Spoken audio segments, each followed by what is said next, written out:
ينجي الصالحين ويزع المستكبرين ويهلك ملوكا ويستخلف آخرين. والصلاة والسلام على رسول الثقلين محبوب رب المشرقين والمغربين جد الحسن والحسين نبينا سيدنا بالقاسم محمد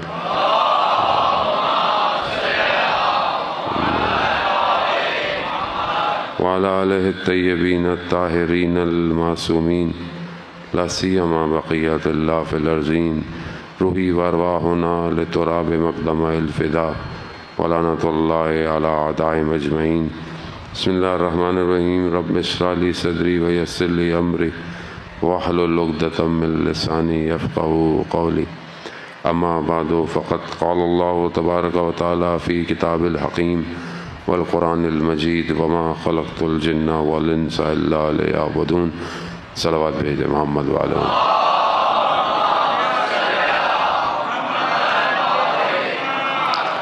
عزیزان سید الشہداء ماہ محرم الحرام ہے اور اسی سلسلے کی خمسے کی ایک مجلس سے آپ کے اذان عالی میں چند گزارشات منتقل کرنی ہے، کیونکہ بہرحال 5 اگست کا دن ہے شہادت قائد محترم.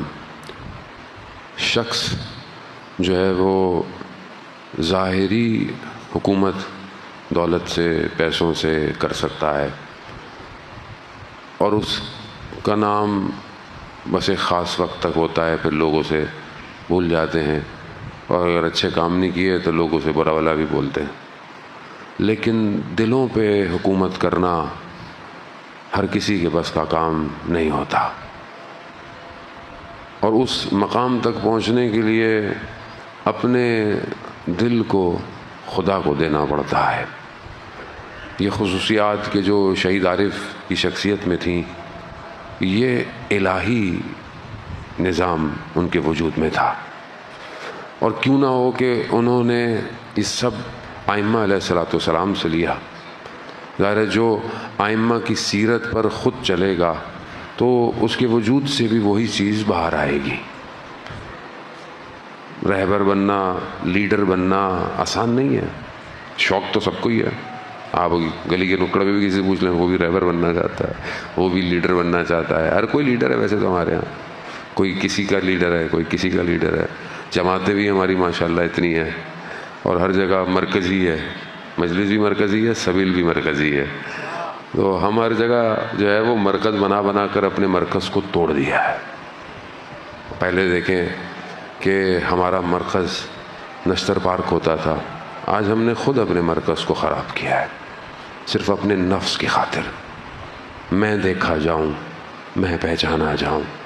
مگر میں نے تشیع کے ساتھ کیا مجھے نہیں پتا. جب تک شہید عارف تھے کوئی دوسرا نہیں تھا. اس کی وجہ کیا تھی؟ کیونکہ اس شخص نے اپنی ذات کے لیے کچھ نہیں کیا. جو کیا خدا کے لیے کیا، جو کیا اپنے امام کے لیے کیا. اور جب امام کے لیے آدمی کرتا ہے تو اسے جان مال کی عزت، ڈیزگنیشن کی، پوسٹ کی خوف نہیں ہوتی. وہ لوگوں سے تعریف نہیں چاہتا، وہ اللہ کی رضا کے لیے چلتا ہے. کیونکہ بہرحال میں تو بہت ادنا سا طالب علم ہوں، میں ان کی نہ اتنی گفتگو کر سکتا ہوں، کیونکہ بہرحال آج کا دن مختصر حد عقل جو ہے وہ ہم یاد کریں کہ جو خون زمین پہ گرتا ہے وہ بڑا قیمتی ہوتا ہے اللہ کی راہ میں.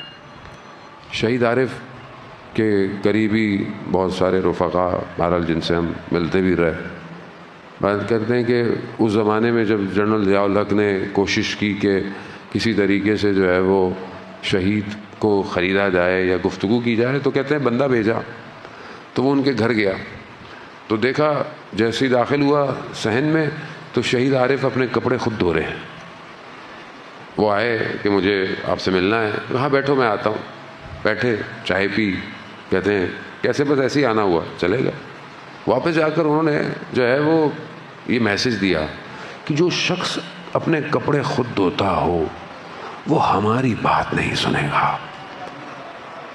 تو ہم تو اتنے محتاج ہیں پروٹوکولوں کے کہ ہمیں نہ ملے تو ہم پھر کسی کی سنیں گے کیسے؟ عزیزان محترم ہم پھنس گئے ہیں.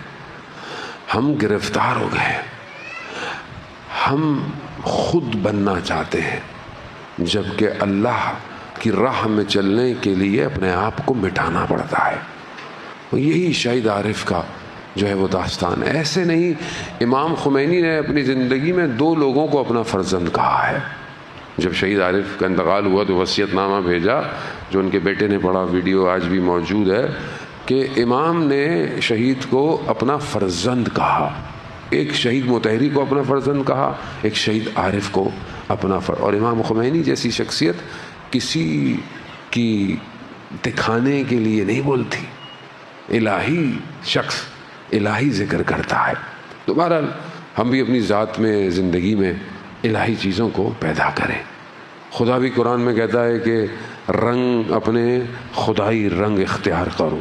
جب انسان کی ذات میں خدائی رنگ آ جائے تو پھر وہ مٹ جاتا ہے۔ بہرحال میری طبیعت بہت بہتر نہیں ہو پا رہی ہے، پتہ نہیں، بہرحال اللہ کی اپنی مصلحت ہے، اور میں یہیں سے اعلان بھی کر دیتا ہوں کہ میں اب معذرت کر رہا ہوں، اور کی بھی ہے، کہ میں شاید جتنی مجلس اعلان ہوا تھا میں سب نہ پڑھ پاؤں۔ بہرحال مجھے تو ڈاکٹروں نے کہا ہے کہ آپ آرام کریں، لیکن بہرحال اب میں نے کہا کم از کم شہر کی 1 مجلس تو میں جتنی پڑھ سکتا ہوں، اگر بالکل ہی جواب دے گی جان تو پھر میں کچھ نہیں کر سکوں گا، لیکن میں معذرت چاہتا ہوں کہ بہت سارے لوگوں نے پورے سال سے انتظار کر رہے ہوں گے کہ ہماری 1 مجلس ہے، لیکن بہرحال جان ہے تو جہان والی بات ہے، انشاءاللہ خدا سے سلامتی دے۔ بہرحال میں ایک حدیث آپ کی خدمت میں آج ہی کے دن کی مناسبت سے، کہ ہم اپنے آپ کو بہتر کیسے کریں، آپ کی خدمت میں بیان کر رہا ہوں، اور حدیث جو ہے وہ میں پہلے بیان کر چکا ہوں، لیکن غالباً یہاں کراچی میں نہیں پڑھ پایا۔ امام رضا علیہ السلام کی حدیث ہے۔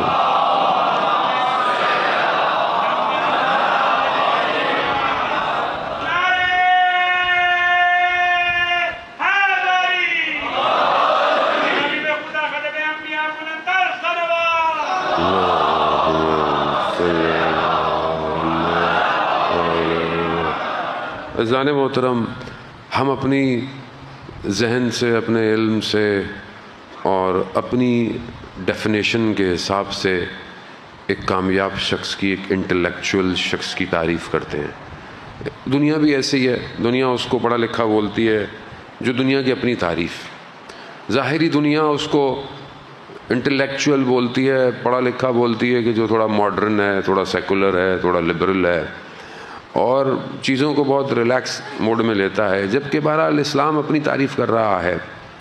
امام، بہرحال ہماری جانیں ائمہ پر قربان ہوں، امام جو ہوتا ہے وہ ایک تو کائنات کے سسٹم میں ایک ایسی سچویشن، ایک ایسی پلیس ہے اس کی کہ اگر یہ ہٹا دیا جائے تو نظام کائنات کا ختم ہو جائے گا۔ یعنی آپ پہلے امام کی اہمیت کو سمجھیں، پھر امام کے قول کو سمجھیں۔ یعنی امام اس کائنات کے نظام میں ایک ایسا چرخہ سمجھ لیں کہ جب ہٹ جائے تو ختم ہو جائے گا۔ یعنی حجت خدا اگر کائنات میں ہے تو یہ پورا سسٹم چل رہا ہے، اور سسٹم بہت بڑا ہے۔ یہ سسٹم صرف ہمارا محلہ نہیں ہے، سسٹم دنیا ہے، نظام شمسی ہے۔ اس نظام شمسی جیسے ہزاروں نظام شمسی ہیں، ملکی وے، اور ابھی جو نیا ٹیلیسکوپ آیا ہے اس نے جو 1000 گلیکسیز کو اسکرین شاٹ پھینکا ہے، اس میں ہم کہاں، ہمارا سورج کہاں، ہمارا چاند کہاں، اور پتہ نہیں وہ تو کتنی بڑی کائنات، یہ سب کائنات، اور یہ ظاہر ہے۔ اس کے علاوہ باطن کائنات ہے، عالم ملکوت ہے، عالم جبروت ہے، عالم لاہوت ہے، خوب کتنے عالم ہیں۔ یہ سب خداوند متعال کیا کہتا ہے کہ یہ صرف ایک ہستی کی وجہ سے چل رہے ہوتے ہیں، اسے امام کہتے ہیں۔ امام صرف ہم شیعہ ہیں تو ہم امام کو مانتے ہیں، نہیں، امام کو سمجھنے کی کوشش، جوانوں سے میں بہرحال گزارش کروں گا امامت پر کتابیں پڑھیں، تاکہ آپ کا امام پہ عقیدہ تو مضبوط ہو، پھر آپ کو پتہ چلے گا کہ ہمیں جو معاشرے کو لے کے چل رہے ہیں صحیح چل رہے ہیں، غلط چل رہے ہیں۔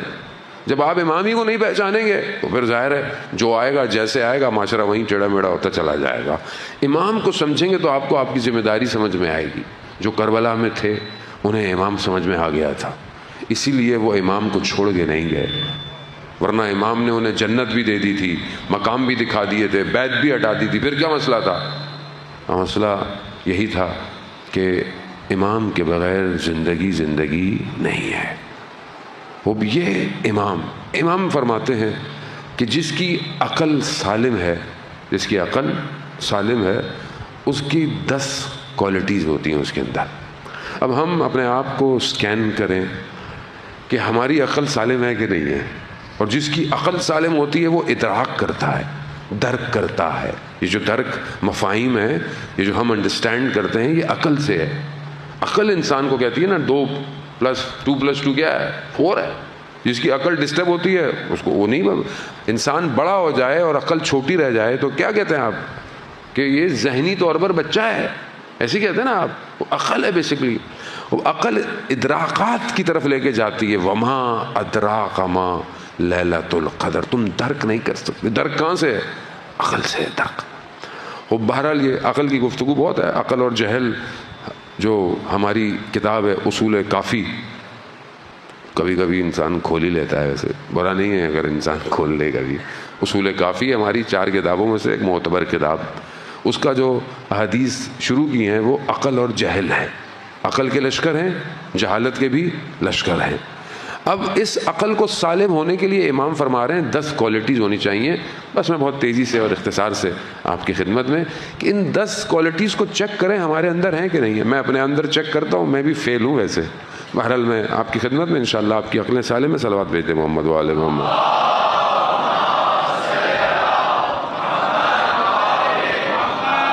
پہلی خصوصیت جو ہونی چاہیے شخص میں وہ کیا ہے؟ جس کی عقل سالم ہے جب کوئی اسے دیکھتا ہے تو اس سے خیر کی امید رکھتا ہے. یعنی پہلی کوالٹی ہے کہ جب کوئی آپ کو دیکھے تو اسے کیا ہو؟ اس سے خیر ہوگی. ضروری نہیں ہے کہ فائنینشیل فائدہ ہو نا، مطلب فائدہ ہوگا. کوئی اچھی بات کہے گا، وہ اچھا مشورہ دے گا، یا تھوڑی دیر ساتھ بیٹھے گا تو بھی سکون ملے گا. یعنی خیر ہو، اس کے وجود سے خیر نکلے. یہ بہت ضروری ہے. ایسا نہ ہو کہ ہم آئیں تو لو بھائی آ گیا، ایسا نہ ہو. یعنی واقعاً اب دیکھیں ائمہ علیہ الصلوۃ والسلام انسان کے انٹرنل آرکیٹیکٹر ہیں. ائمہ آپ دیکھنا سافٹ ویئر آرکیٹیکٹر ہوتا ہے، ایک سافٹ ویئر ڈیولپر ہوتا ہے، ایک سافٹ ویئر آرکیٹیکٹر ہوتا ہے. ماشاءاللہ سارے جوان ہیں، آئی ٹی اسپیشلسٹ. آج کل تو آئی ٹی چل رہا ہے سب. اور جو سافٹ ویئر آرکیٹیکچر ہوتا ہے وہ بڑا امپورٹنٹ ہوتا ہے. اسے پتا ہوتا ہے کہ سافٹ ویئر جہاں ڈیزائن ہو رہا ہے ایگزٹ کیسے ہوگا، فائل کہاں سے کہاں ریپلیس ہوگی، کلائنٹ کو کیا جانا ہے، HR کو کیا جانا ہے. اس آرکیٹیکٹر ڈیزائنر ہوتا ہے. ائمہ علیہ الصلوۃ والسلام انسان کے انٹرنل آرکیٹیکٹر ہیں. تبھی تو مولا کائنات فرماتے ہیں کہ زندہ ایسے رہو کہ لوگ تم سے ملنا چاہیں. یہ انٹرنل ڈیزائننگ ہے نا، باہر سے تھوڑی ملنا چاہیں گے. یعنی اندر ایسا ہوگا تو ملنا چاہیں گے. تو پہلی کوالٹی کیا ہے کہ جب کوئی دیکھے تو اس کو خیر ملے، امید رکھتا ہو کہ اس سے خیر ہوگی. دوسری اس کی اپوزٹ ہے. وہ کیا ہے کہ اس شخص کی بدی سے، یعنی ہر شخص میں برائی ہے، میرے اندر بھی برائیاں پائی جاتی ہیں، ٹھیک ہے، لیکن جس کی عقل سالم ہے لوگ اس کی بدیوں سے محفوظ رہتے ہیں. خدا نہ خواستہ میں جھوٹ بولتا ہوں، خدا نہ خواستہ میں غیبت کرتا ہوں، خدا نہ خواستہ، تو کم از کم آپ اس برائی سے محفوظ رہیں. یہ دوسری کوالٹی ہے اس شخص کی جس کی عقل سالم ہوتی ہے. تیسری کہ وہ اپنی خوبی کو یا نیکی کو یا کوئی بھی وہ کام کرتا ہے اس کو وہ کم شمار کرتا ہے. یعنی آپ نے کوئی نیکی کی اور الحمدللہ کرتے ہوں گے، لیکن آپ یہ نہیں کہیں گے کہ بھائی مطلب ہم نے بڑا کام کیا. نا، آپ سے کوئی پوچھے شہید 13 سال کا شہید ہے، اصفہان کا رہنے والا ہے، اور اس کا ویڈیو بھی موجود ہے. 8 سال کی عراق کی جو جنگ تھی، اس کا کام یہ تھا کہ وہ مائنز کو ڈی ایکٹیویٹ کرتا تھا. مائنز جہاں ہوتی ہیں وہاں جانے والا اپنی موت پہ کھیلتا ہے، کیوں؟ کبھی بھی پھٹ جائے. اس کو وہ ڈی ایکٹیویٹ کرتا تھا. 13 سال کا تھا.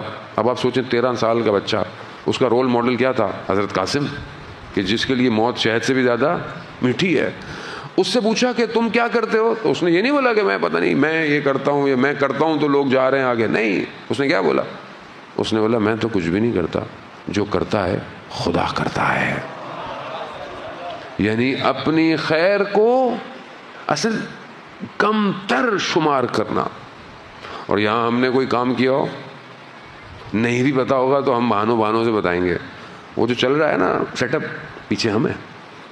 وہ جو سپورٹ کر رہا پیچھے ہم ہیں، فلانا ہم پیچھے کر رہے ہیں. نیکی تو ایسی ہو جو دائیں ہاتھ سے کی جائے تو بائیں ہاتھ کو خبر، لیکن ہمارا نفس ہمیں اجازت ہی نہیں دیتا. چوتھی صفت اس کے اپوزٹ ہے، کیا؟ دوسروں کی نیکیوں کو زیادہ شمار کرو. کتنا مشکل کام ہے. ہاں، کوئی آپ کے سامنے تعریف کر دے کسی کی، تھوڑی دیر آدمی برداشت کرتا ہے، اس سے اگر بھائی کیا باتیں کر رہے ہیں آپ کو پتہ نہیں ان کا. ایسی ہے نا. ایک مولوی کے آگے آپ ایک مولوی کی تعریف کریں، پھر آپ دیکھیں کیا ہوتا ہے. وہ خطرناک ہے. نفس ائمہ جانتے تھے عقل سالم آسان نہیں ہے. ان کی عقلیں سالم کیسے ہوں گی؟ دوسروں کی نیکی. ہاں یہ پریکٹس ہے نا. دیکھیں ہم کہاں کہاں فیل ہو رہے ہیں، خود ہی اسکین کریں اپنے آپ کو. ائمہ اسکینر ہیں. دنیا کی کوئی سی ٹی آر یا ایم آر آئی جو ہے نا وہ آپ کو اسکین کر کر آپ کی برائیاں نہیں بتا سکتی. ائمہ کے اقوال بتا سکتے ہیں کہ ہم لوگ کہاں کھڑے ہوئے ہیں. اور آپ اپنے آپ کو دیکھیں کہ کیا ہمارے سامنے کوئی نیکی کرتا ہے یا کسی کی تعریف ہوتی ہے، یا ہم کسی کی تعریف کرتے ہیں، کسی کے بارے میں کہتے ہیں ماشاء اللہ بھائی بہت اچھا کام کرتا، بہت اچھا کام. کوئی اچھا کام بھی کر رہا ہو نا، ہم کہتے ہیں بھائی ایک وہ کام کرتا ہے، کوئی نہیں کرتا.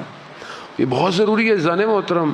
اب یہ نہیں ہے کہ آپ کاروبار اگر تھوڑی سی نیکی کر رہا ہے تو آپ کہیں کہ ہاں یار ماشاء اللہ ان کا کام بڑا اچھا. معاشرے میں، سوسائٹی میں، کمیونٹی میں، عزاداری میں، خدمت میں بہت اچھا شمار کریں. پانچویں جو صفت ہے وہ یہ ہے کہ جب بھی اس شخص کے پاس کوئی اپنی حاجت لے کر آتا ہے تو اس کا دل جو ہے وہ تنگ نہیں ہوتا. یہ مسائل کو پھر آ گئے میرے پاس ہی آ گئے، نہیں. مطلب اگر دے نہیں سکتا تو کم از کم دل اس کا ہے کہ میرے پاس ہے نہیں مگر میں. اس لیے آپ دیکھیں کہ حضرت موسیٰ کو پروردگار نے ارشاد فرمایا کہ موسیٰ اگر کوئی تمہارے پاس سائل آئے تو اس کو دھتکارنا نہیں. ہو سکتا ہے خدا تمہارا امتحان لے رہا ہو، آزمائش لے رہا ہو. اگر نہیں دے سکتے تو اس سے معذرت کر لو. بہرحال حاجت آنے والا، روایات کہتی ہیں حاجت جو لے کر آ رہا ہے اگر اسے پتہ چل جائے کہ صرف خدا سے مانگا جائے، کسی اور سے نہ مانگا جائے، تو وہ کبھی بھی نہیں مانگے گا. اور جس کے پاس حاجت آئی ہے اسے پتہ چل جائے کہ مجھے اس کی حاجت پوری کرنے کا اجر کتنا ملنے والا ہے، تو وہ کبھی بھی اس کو خالی ہاتھ جانے نہیں دے. اسی لیے ائمہ علیہ الصلوۃ والسلام کے در سے کبھی کوئی خالی ہاتھ نہیں گیا. یہی دروازہ ایسا ہے جو آیا. رسول خدا نے کہا نا اپنی بیٹی سے کہ بیٹی اگر سائل آیا ہی تھا تو اپنا پرانا لباس دے دیتی، اپنی شادی کا نیا لباس دے دیا. وہ گھر ایسا ہے. کہا یا بابا آپ ہی کی بیٹی ہوں، آپ سے سائل نے مانگا تھا، آپ نے اپنا پیراہن دے دیا تھا. ان کا گھر ایسا ہے. اور دینے سے کبھی کمی نہیں ہوتی ہے عزیزان محترم، کیونکہ ہم ہر چیز کو اپنا سمجھتے ہیں. ہم جو مال کماتے ہیں سمجھتے ہیں کہ میں نے کمایا ہے، میرا ہے، جبکہ میں نے نہیں کمایا، خدا نے دیا ہے. ہاتھ بھی تو خدا نے دیا ہے، زبان بھی خدا نے دی ہے، دماغ بھی خدا نے دیا ہے. سب جب خدا نے دیا ہے، بہرحال اگر آپ کی ضرورت سے زیادہ ہے تو دے دیں. خدا آپ کے لیے آپ کا رزق معین کیا ہوا ہے. حضرت موسیٰ جب نکل رہے تھے، جب حضرت موسیٰ کو کہا کہ اپنے اولاد کو، اپنے گھر والوں کو چھوڑ کے نکلو، تو حضرت موسیٰ کو تھوڑی سی کلیم اللہ تھے، اللہ کے بڑے قریب تھے، معاملات بھی اتنی ہیں، جن کی قربتیں زیادہ ہیں ان کے معاملات بھی ویسے ہی ہوتے ہیں. تو کہا کہ ان کا کیا ہوگا. خیال آیا تو اللہ نے کہا موسیٰ عصا کو پتھر پہ مارو. جب پتھر پہ مارا، پتھر ٹوٹا تو اس کے اندر ایک کیڑا جو ہے وہ چل رہا تھا. تو کہا موسیٰ ہم پتھروں کی تہوں میں اس کیڑے کو بھی غذا دے سکتے ہیں تو ہم تمہارے گھر والوں کو بھی دے سکتے ہیں. خوب یہ عزیزان محترم خوب حاجت روائی الہی کام ہے. لوگ خدا کے گھر آتے ہیں نا اپنی حاجتوں کو پورا کرنے ہیں. تو اگر آپ کے میرے پاس بھی آیا ہے تو کیا ہے ہمارا باب الحوائج 3 ہے نا. ایک وہ چھوٹا بچہ باب الحوائج ہے، ایک حضرت عباس باب الحوائج، ایک امام موسیٰ کاظم علیہ السلام باب الحوائج. صلوات بھیج دے محمد والے صلی اللہ محمد. خوب یہ حاجتوں کو پورا کرنے کے دروازے ہیں. تو جب ہمیں کہا گیا ہے کہ جب ان کے پاس حاجت آئے گا پوری نہیں کریں تو یہ کیسے پوری نہیں کریں گے، تو گھبرائے نہیں کریں. ان کے دروں پہ مانگیں جتنا مانگ سکتے ہیں۔ اگلی صفت کیا ہے کہ جس کی عقل سالم ہوتی ہے وہ علم اور دانش سیکھنے سے تھکتا نہیں ہے۔ یعنی آج کل بہت امپورٹنٹ ہے، خاص طور پہ جوانوں کے لیے جو پڑھائی کر رہے ہیں، ایجوکیشن کر رہے ہیں، شارٹ کٹ کے چکر میں ہوتے ہیں۔ نہیں، علم سیکھیں، ایجوکیشن، پروفیشنل ایکسپرٹیز سیکھیں۔ جوان ہیں آپ، کتنا وقت ہوتا ہے انسان کے پاس، کتنا انسان اپنا وقت ضائع کرتا ہے پورے دن میں سوشل میڈیا کی فضول کی اپلیکیشنز کے اندر۔ یہی چیز سیکھنے میں لگا دیں آپ۔ اگر آپ آدھا گھنٹہ اپنا کوئی صرف کرتے ہیں کسی چیز کے سیکھنے میں، تو ایک دن اور دوسرے دن میں آپ کی ذات میں فرق پڑ جاتا ہے۔ کوئی لینگویج سیکھ سکتے ہیں، قرآن سیکھیں، قرآن کی تعلیمات سیکھیں، تفسیر سیکھیں۔ جو آج آپ تفسیر پڑھیں گے آپ وہ نہیں ہوں گے جو کل تھے، آپ کے علم میں اضافہ ہو چکا ہوگا۔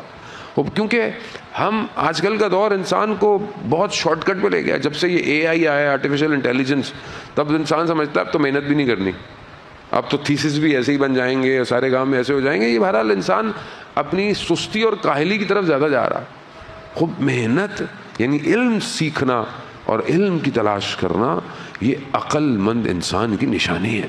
وہ اس کی طرف جستجو کریں اور آگے کی طرف بڑھیں، اور دیکھیں وہ معاشرہ کامیاب معاشرہ ہے جو علم دوست ہو اور جو کتاب دوست ہو۔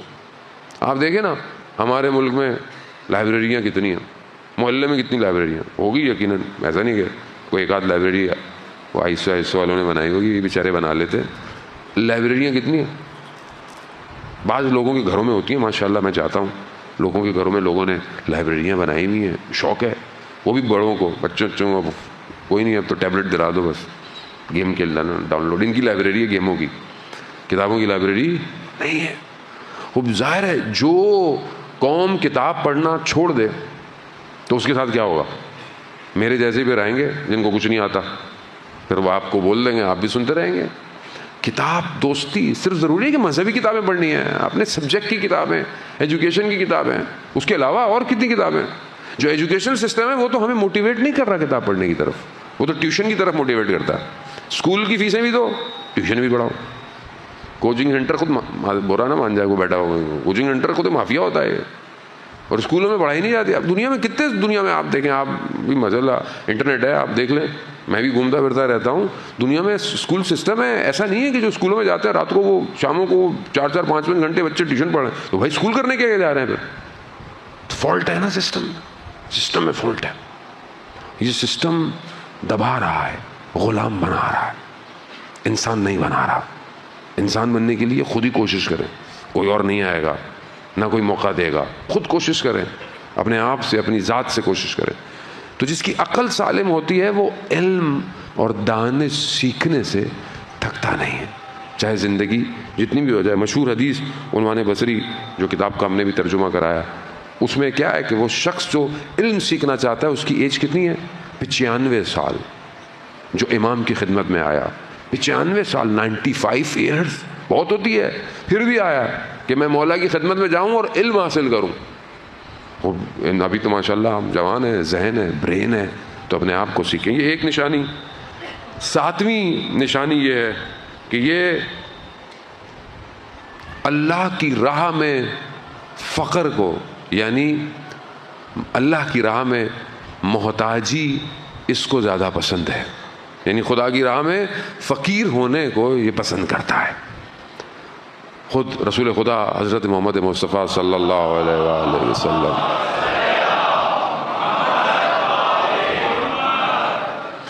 رسول خدا فرماتے ہیں کہ فقری فخری، یعنی جو میری محتاجی ہے یہ میرا فخر ہے۔ اور انسان کو خدا کی بارگاہ میں محتاج ہونا، اور ہے بھی صحیح، میں اور آپ نہ بھی سمجھیں اس بات کو تو ہم اس کے محتاج ہیں، وہ کسی کا محتاج نہیں ہے، وہ بے نیاز ہے۔ اس لیے تو امام سجاد علیہ السلام ارشاد فرماتے ہیں، اللہم صلی علی محمد وعلی، امام فرماتے ہیں کہ یا غنی الاغنیاء انا افقر الفقراء، بے نیازوں میں سب سے بڑے بے نیاز میں محتاجوں میں سب سے بڑا محتاج ہوں۔ خوب یہ محتاجی، قرآن کیا کہہ رہا ہے؟ انتم الفقراء الی اللہ، تم سب محتاج ہو، ہر کوئی اس کا محتاج ہے۔ اور جس کی جتنی زیادہ معرفت ہوتی ہے اس کی محتاجی بڑھتی چلی جاتی ہے اس کی بارگاہ میں. خوب ہم اپنے آپ کو خدا کی بارگاہ میں محتاج. عقل سالم کی نشانی کیا ہے؟ کہ وہ خدا کی راہ میں اس محتاجی کو پسند کرتا ہے. انسان کیونکہ دنیا میں اتنا پھنسا ہوا ہے، اتنا مصروف ہے، اتنا بزی ہے، بھول جاتا ہے خدا. اسی لیے زندگی میں رکاوٹیں، مشکلات، مصیبتیں ڈالتا کیوں ہے؟ تاکہ اس کو احساس ہو کہ یہ میرا محتاج ہے. اگر انسان کو خدا چھوڑ دے تو یہ طغیان کرتا ہے، یہ تکبر کرتا ہے، اسے کچھ ہو جاتا ہے، یہ اپنے آپ کو پھر آہستہ آہستہ فرعون سمجھنے لگتا ہے. یہی مشکل ہے اس کے اندر جب اس کو روکے. اور یہ جو دنیا ظاہری طور پر آپ دیکھتے ہیں نا کہ یہ تو لوگ برا کام کرتے ہیں، دیکھیں پھر بھی دنیا ظاہری تک، تو خدا خود قرآن میں کہہ رہا ہے کہ میں ان کو چھوڑ دیتا ہوں اور ان کو دیتا رہتا ہوں، یہی میرا ان کا دینا ان کے اوپر عذاب ہے. یعنی خدا اگر سمجھ لے کہ ظاہری طور پر انسان کو کچھ ضرورت نہیں ہے اور وہ جائے جا رہا ہے، یہ خدا کی طرف سے عذاب ہوتا ہے. وہ شخص، روایات کہتی ہیں 40 دن میں اگر مومن پہ پریشانی نہ آئے نا، اسے پریشان ہونا چاہیے. کیوں؟ محتاج ہے. یہ محتاجی ضروری ہے اس کی بارگاہ. میرا یہ کام رک گیا، میری بیماری ہے، فلانا ہے، کیا ہے یہ؟ خدا محبت کرتا ہے. آیت اللہ نخود کی اصفہانی رضوان اللہ تعالیٰ علیہ جو مشہد مقدس میں مولا کی بارگاہ میں دفن ہے، کتنی بڑی شخصیت تھے، کتنے بڑے عارف تھے کہ بیٹے کو بولا بیٹا چھت پہ جاؤ ذرا چاند دیکھو، چاند نکلا کہ نہیں نکلا. بیٹا اوپر گیا، واپس آیا، کہا کیا ہوا؟ کہا بابا بادل ہیں، چاند نظر نہیں آ رہا. کہا بادلوں سے کہو نہ خود کی نے کہا ہے ہٹ جائیں. جا کے کہا بادل ہٹ گئے. یعنی اتنا انسان کا نفس الہی ہے. وہ بیٹھے ہوئے تھے، شاگرد کہتا ہے میں داخل ہوا تو گریہ کر رہے ہیں. میں نے کہا گریہ کیوں کر رہے ہیں، رو کیوں رہے ہیں استاد، خیریت؟ کہا اللہ نے میرے مقامات کو بڑھا دیا ہے، میرا مرتبہ، وہ اولیاء کے مراتب ہوتے ہیں نا. کہا میرا مرتبہ بڑھ گیا ہے. تو کہا اس میں تو خوش ہونے کی بات ہے، رونے کی کیا ضرورت ہے؟ کہا میں رو اس لیے رہا ہوں کہ جو میرا پچھلا مرتبہ تھا اس پر جب کوئی میرے پاس اپنی مشکل لے کے آتا تھا میں دعا کرتا تھا، اس کی مشکل ہٹ جاتی تھی. لیکن اب جس مقام پہ میں ہوں وہاں سے مجھے نظر آ رہا ہے کہ وہ مشکل اس کے اوپر اللہ کا فضل تھا. اللہ کا فضل مجھے نہیں پتا. مولانا 40 دن یہ پڑھ لیا، فلانا وظیفہ کر لیا، فلانا بھی ہو گیا، یہ بھی ہو گیا، وہ بھی ہو گیا. بھائی تو اس کا مطلب ہے کہ اللہ نہیں چاہتا. ضد کیوں کر رہے ہو؟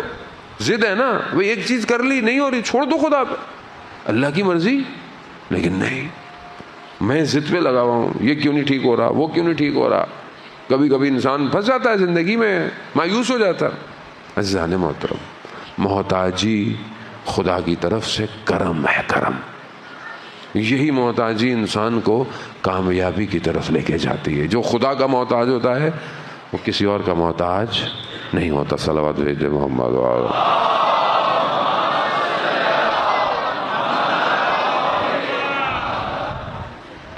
وہ ایک اگلی صفت ہے کہ امام فرماتے ہیں کہ خدا کی راہ میں ذلت کو زیادہ پسند کرتا ہے، نہ کہ خدا کے دشمن کے مقابلے میں اس کی عزت ہو.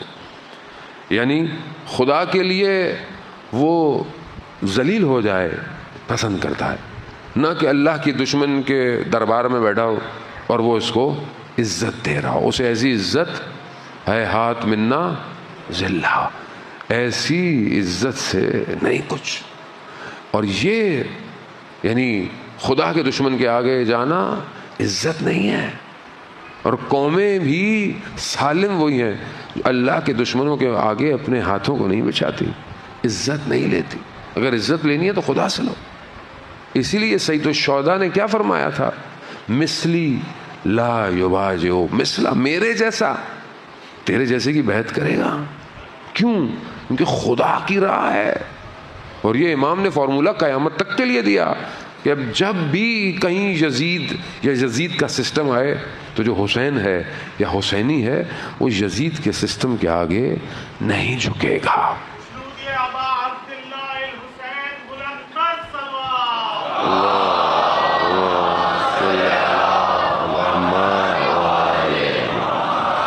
عزیزان محترم 2 صفتیں اور رہ گئی ہیں، انشاءاللہ ہماری عقل سالم ہو جائے گی۔ 9ویں صفت امام فرماتے ہیں کہ جس کی عقل سالم ہوتی ہے وہ گمنامی کو پسند کرتا ہے، یعنی شہرت سے دور جاتا ہے، شہرت سے بچتا ہے، کوئی بھی کام کرتا ہے اپنے آپ کو سامنے لانے کی کوشش نہیں کرتا، گمنامی میں ہی نام ہے۔ شہید کا واقعہ میں اکثر پڑھتا ہوں کہ ایک جگہ پر شہداؤں کی باڈی آئی، پتہ نہیں تھا کس کے، نہ نام نہ نشان، بدن کے ٹکڑے تھے، دفنا دیا، قبروں کے اوپر لکھا ہوا تھا گمنام شہدا، نام ہی نہیں تھا۔ تو ایک ماں جس کا بیٹا نہیں پتا تھا اس کی باڈی نہیں، اس نے بہت راز و نیاز اور بہت گریہ کیا، تو خواب میں اسے بتایا گیا کہ فلانی جو قبریں ان میں سے ایک قبر تمہارے بیٹے کی ہے، درمیان والی۔ یہ وہاں گئی، انہوں نے DNA ٹیسٹ کیا تو پتہ چلا کہ قبر اسی کے بیٹے کی ہے۔ تختی چینج ہو گئی، گمنامی ہٹ گئی، نام آ گیا۔ وہ اپنی ماں کے خواب میں آیا، کہا ماں گو کہ آپ کو سکون ضرور مل گیا ہوگا لیکن میرے ساتھ بڑا ظلم ہوا۔ کہا کیوں؟ کہا وہ جو گمنام قبریں ہیں نا ان سب پر حضرت سیدہ تشریف لاتی ہیں۔ کیوں؟ کہ خود بیوی گمنام ہے نا، ان کا مرقد نہیں ہے۔ یہ لوگوں نے بولا جی سعودیہ کے ساتھ حالات اچھے ہو گئے تو بیوی کا حرم بنے گا۔ بیوی کا کہاں حرم بنے گا؟ مگر آپ کو پتا ہے بیوی کی قبر کہاں ہے؟ کسی کو نہیں پتا۔ جنت البقیع پورا الگ ہے، بیوی کا مرقد الگ ہے، نہیں پتا، کسی کو نہیں پتا سوائے امام زمانہ کے، کسی کو نہیں پتا۔ تو اسی لیے گمنامی میں نام ہے، عقل سالم گمنام رہنا چاہتی ہے۔ 10ویں اور آخری صفت، اور آپ سے التماس دعا، امام فرماتے ہیں، اور یہ سب کا خلاصہ ہے، امام فرماتے ہیں کہ یہ جو عقل سالم ہوتی ہے نا جس کی، یہ جب بھی کسی کو دیکھتا ہے، بہت امپورٹنٹ ہے، جب بھی کسی کو دیکھتا ہے، کسی کو بھی دیکھتا ہے تو کیا کہتا ہے؟ یہ مجھ سے بہتر ہے، یہ مجھ سے زیادہ بات تقویٰ ہے، کسی کو بھی دیکھتا ہے۔ عزیزان محترم، خوب یہ صفات ہوتی ہیں عقل سالم بنتی ہے۔ شہید عارف عقل سالم تھی، شہید عارف نے کبھی اپنی تعریف نہیں کی۔ آپ ان کی ریکارڈنگ سن لیں، آپ ان کی کتابیں پڑھ لیں، جو کتابیں ان پر لکھی گئی ہیں، کبھی شہید نے یہ نہیں کہا کہ وہ بہت کچھ کرتے ہیں، گو کہ ان کی اردو اتنی اچھی نہیں تھی، مگر آپ دیکھیں کتنے محبوب تھے وہ ہر علاقے میں۔ ہماری طرح نہیں تھے یار، ہم لوگ نہیں بن سکتے، ہمیں تو چلنا نہیں آتا، ہماری تو گاڑیاں ختم نہیں ہوتی، ہم کہاں لوگوں کے پاس اتریں گے۔ ایک شخص کہتا ہے کہ کسی پنجاب کے کسی بہت چھوٹے سے علاقے کا تھا اور بہت زیادہ اتنا مذہبی بھی نہیں تھا، کسی چارپائی پہ جب تصویریں چھپی شہادت کے بعد کہ یہ قائد تھے تو وہ شخص عجیب سا ہو گیا، کہا یہ قائد تھے؟ ہاں۔ کہا یہ کچھ عرصے پہلے ادھر سے گزر رہے تھے تو میں بیٹھا ہوا تھا تو ہمارے پاس آئے، بیٹھے، ہم سے باتیں کی اور یہ کر گئی، قائد تھے۔ آج کے مولوی کے پاس تو بات کرنے کا ٹائم نہیں ہے۔ میں لوگوں کو نہیں کہہ رہا، خدا نخواستہ میں اپنی بات کر رہا ہوں، جانے میرے پاس ٹائم نہیں ہے، میں میسج کا جواب نہیں دے پاتا، لوگ ناراض ہوتے ہیں، حق بنتا ہے، لیکن بہرحال ہم کیا، بہرحال ایک انسان ذرا سی اوپر نیچے ہو جائے تو انسان، میں خود بہت شرمندہ ہوں جانے میں، تو میں اپنے آپ کو دیکھتا ہوں تو میں اپنے آپ کو بہت نیچے محسوس کرتا ہوں۔ قائد جیسی شخصیت کہاں سے لائیں؟ نہیں ہے کوئی۔ تبھی تو آج ہمارے معاشرے کا یہ حال ہو گیا۔ عارف حسین دوبارہ پیدا نہیں ہوا، واقعا عارف حسین تھا جو امام حسین کو پہچانتا تھا۔ کاش کہ ہم اپنے قائد کی سیرت کو اپنے وجود میں اجاگر کریں۔ آج جو سب سے بڑا فقدان ہے وہ ہمیں اسی چیز کا ہے نا، الہی شخصیت چاہیے، نام نہیں چاہیے۔ زن محترم، شخص ایسا ہو جو اللہ سے جڑا ہوا ہو۔ بس کربلا یہی داستان ہے کہ اپنے آپ کو اللہ سے جوڑ دو، بس اس کے علاوہ زندگی میں اور کچھ نہیں ہے۔ آج اگر ہم شہید کا ذکر کر رہے ہیں تو ہم کوئی کمال نہیں کر رہے، یہ شہید نے زندگی ایسی گزاری کہ ہم مجبور ہیں کہ جتنا بولیں کم ہے۔ اور اس کی ایک وجہ جان محترم معذرت کے ساتھ ہم خود بھی ہیں، کیونکہ جب قومیں خود خیال نہیں کرتی نا تو پھر اللہ ان کو لیڈر بھی اچھے نہیں دیتا. میں کسی نہ آپ کل کو بول دیے گا کہ میں نے کسی کو بولا والا خدا نہ خاص نہیں. الہی چاہیے, الہی چاہیے, ایک توڑے نہیں جوڑے عزیزان محترم. اسی لیے اور یہ ساری چیزیں ہمیں ہمارے ائمہ کی سیرت سے ملتی ہیں. مولا کائنات نے لوگوں کو جذب کیا ہے, سید الشہداء نے لوگوں کو جذب کیا ہے. آج بھی دیکھیں پوری دنیا حسین حسین کر رہی ہے, آج بھی امام حسین جوڑ رہے ہیں. کوئی بھی مذہب کا ہے, کوئی بھی فرقے کا ہے, کوئی مذہب, ہماری مجلس حسین کی مجلس ہے اور ہونی بھی یہی چاہیے کہ ہم ان مجلسوں میں آ کر امام حسین کے ہدف کی گفتگو کریں, نہ اپنی باتیں کریں. عزیزان محترم, اختلاف سب میں ہوتے ہیں, نظریات سب کے الگ ہیں, وہ بری بات نہیں ہے, لیکن مجلس کا مقصد حسین ہے. عزیزان محترم, بس یہ لٹا ہوا کارواں, اسیر کارواں ان ایام میں جن سختیوں سے گزر رہا ہے اس کو ہم شاید درک نہیں کر سکتے. بڑا مشکل ہے ان ایام میں اس مصیبتوں کو محسوس کرنا. لیکن بہرحال چند جملے اور آپ سے التماس سے دعا کہ جب یہ 28 رجب کو کارواں نکلا ہے, آپ جانتے ہیں کہ تیاری جب ہوئی تو ایک بہن نے اپنے بھائی سے پوچھا کہ کہاں جا رہے ہیں؟ کہا مدینہ چھوڑ رہا ہوں. کہا میں نے بھی آپ کے ساتھ جانا ہے. کہا اپنے شوہر سے اجازت لو. بی بی زینب اپنے شوہر کی خدمت میں گئیں, بیمار تھے. دیکھا کہ بی بی زینب سرانے بیٹھی ہوئی, آنکھوں میں سے آنسو گر رہے ہیں, آنسو گرے. مصائب آپ سنتے رہتے ہیں ماہ محرم میں برل تبرقاً. جب آنکھ کھلی تو کہا کیوں گریا کر رہی ہیں؟ کہا بھائی جو ہے وہ مدینہ سے جا رہے ہیں. کہا تو کہا آپ جانتے ہیں میں بھائی کے بغیر نہیں رہ سکتی. کہا تو ٹھیک ہے جائیے. 2 بچوں کو بھی دیا, کہا ان کو بھی لے جائیے, جب ضرورت پڑے تو ان کو قربان کر دیجیے گا. بس عزیزان محترم بڑی تیزی سے بس یہ چند جملے آپ سے کہنے ہیں, باقی تو آپ خود ان ساری چیزوں کو محسوس کرتے ہیں. مدینہ میں جب یہ کارواں تیار ہوا تو رات کا وقت تھا. رات کی تاریکی میں مدینہ چھوڑا گیا, لیکن سوار کرنے والے اور سواریوں میں بڑا فرق تھا. رات کی تاریکی میں اہل حرم کو سوار کرنے والا علی اکبر ہے, حضرت عباس ہے, اور یہ سواریاں سوار ہوئیں اور چلی گئیں. اب ایک یہ سواری ہے اور ایک یہی پھر قافلہ مدینہ میں اترا. ابھی بھی شان و شوقت باقی ہے, اترنے والی سواریاں اور اتارنے والے بھی زندہ ہیں. بس آہستہ آہستہ آہستہ آہستہ دن گزرے, خیمے تبدیل ہوئے, پانی بند, شب عاشور عاشور عاشور آئی. اب بس محسوس کرنا ہے سب چلے گئے, کوئی نہیں ہے. جب مدینہ میں بہن بھائی گفتگو کر رہے تھے تو سب تھے, پورا گھر تھا. اب جب روزے عاشور آخری وقت بہن بھائی گفتگو کر رہے ہیں تو کوئی موجود نہیں ہے, کوئی موجود نہیں ہے. آپ اور میں اس کو محسوس نہیں کر سکتے. مقدس اردبیلی آپ جانتے ہیں کہ مقدس اردبیلی کی امام زمانہ سے بہت ملاقاتیں ہیں. مقدس اردبیلی بیان کرتے ہیں کہ میں چہلوں میں 40 میں کربلا میں امام کے حرم میں تھا اور میں باب قبلہ پہ کھڑا ہوا تھا. تو میں نے دیکھا میرے برابر میں ایک عرب جوان آیا, کوئی اور نہیں تھا, امام تھا. امام نے مجھے کہا کہ زیارت پڑھو. میں نے زیارت پڑھی. پھر میں نے ادھر ادھر دیکھا کہ میرے شاگرد کہاں ہیں, تاکہ میں کسی کو بولوں کہ کوئی مرثیہ پڑھے. امام ہے, مرثیہ پڑھے آج کے دن کا. جب مجھے کوئی نظر نہیں آیا تو امام نے کہا مقدس اردبیلی میں مرثیہ پڑھوں؟ مولا پڑھیے. مقدس اردبیلی کہتے ہیں کہ میں نے دیکھا کہ امام نے زری کو دیکھا.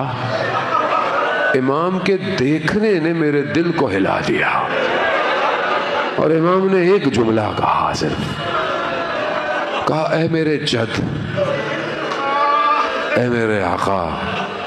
نہ یہ مقدس اردبیلی جانتا ہے نہ اس کے شاگرد جانتے ہیں. وہ ایک لمحہ جب آپ اپنی بہن سے جدا ہو رہے تھے. اللہ اکبر. اس کو نہیں، ہم نہیں جان سکتے. ہمیں کیا پتا. زہرا کے پھولوں کا اجڑنا آخری نشانی ہے نا ماں کی جا رہی ہے. ماں کی نشانیاں، کرتے سب دیا. امام کی حالت آپ جانتے ہیں. امام بس نکل رہے ہیں. کل بھی میں نے مذاہب کا ایک حصہ پڑھا، یہاں وہ میں گزرتا ہوں. امام کی سواری چلنا شروع ہوئی.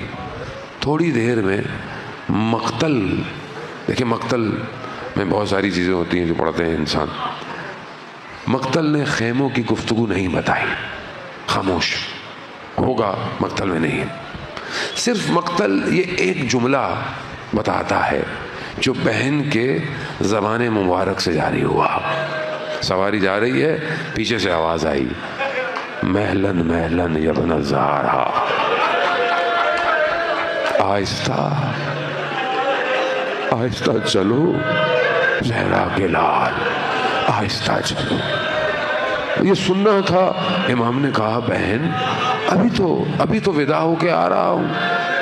کہا مجھے ماں کی ایک وصیت یاد آ گئی. ماں کا نام سننا تھا. میرے مولا نیچے آئے، قربان جاؤں. اللہ اکبر. بس بہن نے امامے کا کپڑا ہٹایا، گلے پر بوسے دیے. خدا آپ کو سلامت رکھے. خدا تمام دعا کیجئے سارے مریضوں کو شفا ہو. عزادارہ نے محترم بوسہ دیا. نہیں پتا کیا فلسفہ ہے اس بوسے کا.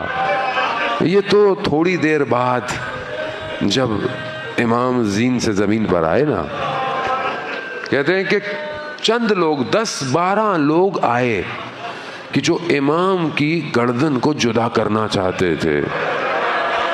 نہیں کر پائے، چلے گئے. شمر آیا. شمر سینے پہ بیٹھا. امام کو محسوس ہوا بھاری پن. امام نے کہا شمر یہ کام نہ کر، میں ابھی بھی تجھے معاف کر دوں گا جو تو نے کیا ہے. یہ کام نہ کر. مگر شمر تھا. شمر نے خنجر چلایا. عزادارہ نے محترم کہتے ہیں خنجر کن تھا. خنجر کن نہیں تھا. وہ چلاتا رہا، گردن کٹی نہیں. امام نے کہا یہ نہیں کٹے گی، اس جگہ میرے نانا نے بوسے دیے. اللہ اکبر. یا رسول اللہ. جب 12-13 دفعہ ہو گیا نا تو کہتے ہیں شمر میں معذرت چاہتا ہوں سادات سے، یا امام زمانہ میں بہت شرمندہ ہوں، میں سخت مصائب پڑھنے کا قائل بھی نہیں، نہ میری اتنی ہمت ہے، بس میں یہ غلطی کرتا ہوں، مولا مجھے معاف کرے گا. شمر نے جب دیکھا نا جب کچھ نہیں ہو رہا تو شمر نے بڑی اہانت کی ہے. سیدہ کے لال کی جسے چکیاں پیس کے پالا، ہاتھوں سے بال پکڑے، گردن کو گھمایا.